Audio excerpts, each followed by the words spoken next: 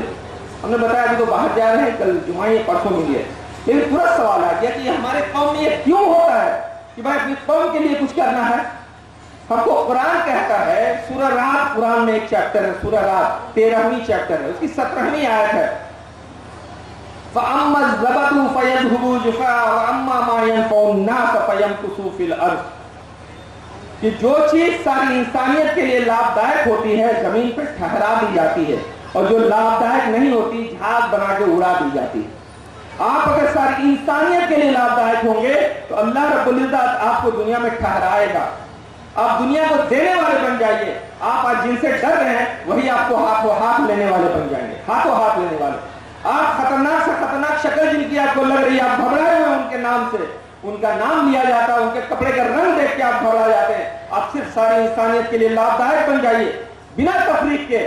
سامنے عبداللہ ہے, عبد الرحمان ہے, یا مدن موہن ہے, گوتم کمار ہے, سچن کمار ہے, جان ہے, وکٹر ہے, کلونت سنگھ ہے, مانوت سنگھ ہے, کون ہے یہ مت دیکھیے. دیکھ لیجیے کہ سرشٹی کا ہے, اسی اللہ کا بنایا ہوا ایک بندہ, ہم کو اس کو لابھ پہنچانا ہے. آپ لابھ پہنچانا شروع کر دیجیے, یہ زمین آپ کے لیے وسیع کر دی جائے گی. ہاتھوں ہاتھ آپ کو لوگ لینے والے بن جائیں گے. لیکن آپ صرف لینے والے بنیے گا. پتہ کیجیے کون سی یوجنا آ رہی ہے جس سے ہم کچھ فائدہ, تھوڑا سا چند سکوں کا فائدہ اٹھا لیں, یہ دنیا آپ پہ کم کر دی جائے گی, کیونکہ آپ صرف لینے والے ہیں. کوئی نہیں چاہتا لینے والے کو, آپ دینے والے بنیے. علم نافع کی تلاش میں رہیے. علم نافع کوئی ایک خاص سبجیکٹ نہیں ہوتا, میتھمیٹکس نہیں ہوتا, بایولوجی نہیں ہوتا, اکنامکس نہیں ہوتا, کوئی سبجیکٹ. میں بار بار اپنے بچوں کو کہتا ہوں, اور گارجین سے بھی ریکویسٹ ہے کہ آپ اپنے بچوں کا انٹرسٹ دیکھیے. زبردستی نیٹ مت ڈلوائیے, زبردستی کوٹا مت بھیجیے تاکہ خط ادھر سے آئے, پاپا سوری, ممی سوری, مجھ سے نہیں ہو سکتا, میں سوسائڈ کر رہی ہوں. ایسا نہیں ہو. اب دیکھیے کہ بچے کا انکلینیشن کس میں ہے. اگر بچے کا انکلینیشن سنسکرت میں ہے تو سنسکرت پڑھائیے, سنسکرت اس ایکسیلنس کے ساتھ پڑھائیے, اس ایکسیلنس کے ساتھ کہ جب کبھی للت نارائن متھرا وشو ودیالیہ کو, دلی وشو ودیالیہ کو, بنارس ہندو یونیورسٹی کو ایک اچھے سنسکرت ودوان کی ضرورت ہو تو عبداللہ اور عبد الرحمان کا نام بھی اس میں آ جائے. اس لیول پہ اپنے آپ کو پہنچائیے. آپ دنیا آپ کو جھک کے آپ کا سلام, آپ کو سلام کرے گی, دنیا ڈھونڈے گی آپ. اور جب صلاحیت آپ کے پاس آ جائے گی نا تو آپ کو نوکری ڈھونڈنے کے لیے نہیں جانا ہوگا بلکہ لوگ ڈھونڈنے ہوئے آپ کے پاس آ جائیں گے. وہ لیول اپنے اندر پیدا کرنا ہوگا میرے بھائی. اگر وہ لیول نہیں پیدا کریں گے تو پھر ہم بس صرف روتے چلے جائیں گے, شکایت کرتے چلے جائیں گے. تو علم کوالٹی ایجوکیشن کی تلاش کیجیے. پلس کیا ہے, وقت کے ساتھ علم کا انداز بدلتا ہے. آپ اور ہم جس طرح سے پڑھے ہوں گے, ہمارے والدین جس طرح سے پڑھے تھے, ہماری پڑھائی اس سے تھوڑی ڈفرینٹ ہوئی. ہم لوگ جیسے پڑھے, ہمارے بچوں کی پڑھائی اس سے تھوڑی ڈفرینٹ ہوئی. لیکن اب کی جو پڑھائی وہ ٹوٹلی ڈفرینٹ ہو رہی ہے. مجھے یہاں آنا تھا, یہاں کے بارے کچھ نہیں معلوم تھا کہ کہاں جانا ہے, راستہ کدھر سے کدھر ہے. پہلے ہم لوگ چلتے تو آتے مونگیر, وہاں پل جیسے ختم ہوتا, پھر وہاں سے بار بار پوچھتے بھیا کون سی سڑک مڑے گی, کون سی سڑک مڑے گی, پوچھتے کہ نہیں پوچھتے. پھر ہر موڑ پہ, ہر چوراہے پہ پوچھنا پڑتا کہ علی پبلک اسکول جانا ہے, کون سی سڑک جائے گی. آج کیا کرنا ہے, عمر صالح صاحب کو ہم نے کہا کہ ذرا لوکیشن بھیج دیجیے. انہوں نے لوکیشن بھیج دیا, گاڑی خود بخود ہم کو لا کے یہاں پہ اتار دی. یہ ڈفرینس آیا ہے, آپ کو اندازہ ہے اس بات کا. یہ چونکہ آپ روزانہ دیکھ رہے تو سمجھ نہیں رہے, لیکن آپ کی زندگی کے انداز کو بدلنے جا رہا ہے میرے محترم. آپ کی زندگی کے انداز کو اگر ابھی بھی ویسے ہی ہم رٹنے والی عادت بنائے رکھیں گے تو آنے والے 10 سال کے بعد ٹھیک ویسے ہی ہم کہیں پہ کنارے پڑے رہیں گے. کنواں بند ہونے کے بعد وہ سوال بند ہو گیا نا, کنواں بند ہونے کے بعد کنواں جیسے پٹایا تو وہ سوال بند ہو گیا کہ بلی اور کتا گر گیا کیسے پاگل. ویسے ہی اگر یہی رٹا مار کے ہم کسی طرح امتحان پاس کرتے رہیں گے تو آنے والے 10 سال کے بعد آپ کی ضرورت نہیں رہے گی, آپ دھرتی پہ بوجھ بن کے بیٹھے رہیں گے. اس لیے کہ اب ضرورت ہے یہ کرٹیکل انالیسس کی. اب ہر چیز میں جانتے ہیں, پہلے آپ گوگل پہ ویکیپیڈیا پہ کوئی چیز جانتے تھے, ابھی چیٹ جی پی ٹی آ گیا. آپ صرف اشارہ کریں, انگلیوں کو گھمائیں یا پھر مائک پہ رکھ کے کہہ دیں کچھ, اور اتنی بہترین ساری چیز. اگر آپ کو غزل چاہیے تو وہ غزل لکھ کے بتا دیتا ہے. آپ کو ابھی کسی مہمان کو ویلکم کرنا ہے, اس کو ویلکم کرنے کے لیے کوئی مضمون چاہیے, وہ مضمون کہیے کہ لکھ دو, چیٹ جی پی ٹی لکھ کے تیار کر دے گا, ہر زبان میں لکھ کے تیار کر دے گا. آپ کے بچوں کو آنے والے دنوں میں ڈرائیونگ لائسنس سے ضرورت نہیں پڑے گی, گاڑیاں آٹو چلیں گی خود بخود. آج ٹیسلا کی کار چل رہی ہے نا بھائی, یہاں نہیں چلے, وقت آ گا یہاں بھی چلنے لگے گی. ڈاکٹرز کو سوچنا پڑے گا, انجینئرز کو سوچنا پڑے گا. بزنس ایم بی اے کرنے والے لوگ, امیزون میں دیکھیے, آپ امیزون سے صرف ایک سامان لیتے ہیں اور پھر دیکھتے ہیں کہ امیزون کے پاس لسٹ آنے لگتی ہے اور ساری چیز کی. وہ آپ کے شوق کو ریڈ کر رہا ہے. آپ یوٹیوب پہ ایک ویڈیو دیکھتے ہیں, آپ گھروں میں بات کرتے ہیں کچھ, آپ ابھی یہی صرف پردے کی بات کر لیجیے. اپنا موبائل آپ کے پاس ہے, 1-2 بار پردہ بولتے رہیے, پردہ خرید کے لانا ہے گھر کے لیے, المیرا خرید کے لانا ہے. دیکھیے گا کہ فیس بک پہ آپ کو وہ ریکمنڈیشن آنی شروع ہو جائیں گی. یہ کیا ہو رہا ہے دنیا میں, یہ سب آرٹیفیشیل انٹیلیجنس کام کر رہا ہے. یہ آرٹیفیشیل انٹیلیجنس ہر چیز کو ریپلیس کرنے جا رہا ہے. صرف بچیں گے تو وہ لوگ جو کریٹیکلی انالائز کرنے کی صلاحیت رکھتے ہوں گے اور صادق اور امین کو امتی ہونے کا رول پلے کر پائیں گے, صادق اور امین بن جائیں گے تو وہ لوگ بھی آنے والی دنیا میں ٹک پائیں گے. یہ بےایمانی, دھوکہ دینا, کسی کو چونا لگا دینا اور رٹا مار کے پاس کر جانا, یہ لوگ آؤٹ ڈیٹڈ ہو جائیں گے. اس لیے اب تعلیم کے سلسلے میں منتظمین کو یہ ریکویسٹ کرتا ہوں, خود چونکہ میرا بھی ادارہ چلتا ہے, دار ارقم پبلک اسکول کے نام سے بیگوسرائے میں, یہ بھی اور جتنے لوگ ہوتے ہیں سب کو میں عرض کرتا ہوں کہ کوالٹی ایجوکیشن, بچوں کے اندر کریٹیکلی اینالائز کرانے کی صلاحیت پیدا کیجیے. ہم لوگوں نے کریٹیکلی اینالائز کرنے کی صلاحیت نہیں پیدا کی. کیسے؟ ہر چیز میں. جیسے قرآن میں بھی ہم نے کیا کیا, رٹا مارنے کی عادت ڈال دی. نہیں, روزانہ ہم لوگ تقریباً صرف فرض پڑھیں گے تو 17 رکعت کم سے کم نماز پڑھیں گے, 17 رکعت. اور اگر سنت مؤکدہ, نوافل یہ سب کرتے آتے تو 37 رکعت کم سے کم پڑھتے ہیں. ٹھیک ہے, 37 بار ایک آدمی سورہ فاتحہ پڑھتا ہے. 37 Times, just please pay attention کی, 37 ٹائمز وہ سورہ فاتحہ پڑھ رہا ہوتا ہے. لیکن سورہ فاتحہ کی یہ 7 آیات, ان کی میننگ ہمارے اکثر لوگوں کو نہیں معلوم کہ ہم کیا پڑھ رہے ہیں. وہ طوطے کی طرح رٹا دی گئی کہ ہاں بچوں کو الحمدللہ بہت اچھی تعلیم دے دی ہے, ناظرہ قرآن پڑھ لیتا ہے اور اردو پڑھ لیتا ہے, خط و کتابت جان لیتا ہے, بس ہو گیا. قرآن اس کے لیے اترا تھا. قرآن نے کہا تو اولو الالباب کو ایڈریس کر رہا تھا, اور یہ کہ وہ لوگ غور کریں, اس پہ غور کریں. لیکن ہم نے قرآن کو بھی ہدایت کی کتاب کو صرف پھونکنے, جھاڑنے اور بعض موقعوں پہ پڑھنے کی کتاب بنا دی, جبکہ وہ کتاب بار بار ایڈریس کرتی ہے یہ ان لوگوں کے لیے غور کرتی ہے. کیوں دیکھتے کیوں نہیں,